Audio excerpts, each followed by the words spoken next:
নমস্কার বন্ধুরা, তোমাদের কাছে নতুন রেসিপি নিয়ে এসেছি দই বড়া। তো আমার দই বড়ার আমি কীরকমভাবে বানাচ্ছি সেটা দেখো। প্রথমে একটা ভাজা মশলা ভেজে নিলাম, এটা হচ্ছে জিরে আর শুকনো লঙ্কা। ডালটা তো ভিজিয়ে রেখেছিলাম আগের দিন রাত্রি থেকে, ডালটা মিক্সিতে বেটে নিলাম। তারপরে সাদা তেলে বড়াগুলো ভেজে নিচ্ছি। ভেজে নেবার পরে বড়াগুলো আমি জলে দিয়ে দেবো। জল থেকে তুলে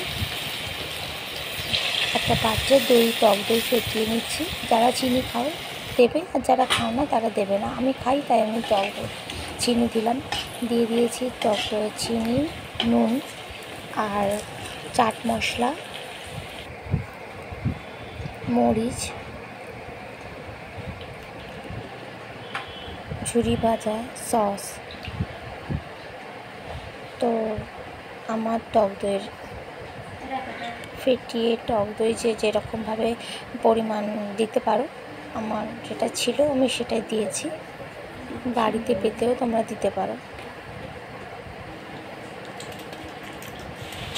অবশ্যই সেটা পরিমাণ মতো দেবে। আর দেখো কেমন লাগছে তোমাদের আমার বানানো দই বড়া, জানাতে ভুলো না কিন্তু কেমন লাগলো। আমার দই বড়া রেডি, এবার শুধু খাবার পালা। দেখো আমি এমনভাবে সাজিয়ে নিয়েছি, নিয়ে আমি সার্ভ করে দিচ্ছি। ভালো লাগলে অবশ্যই লাইক করো, কমেন্ট করে জানাতে ভুলো না কিন্তু। টাটা।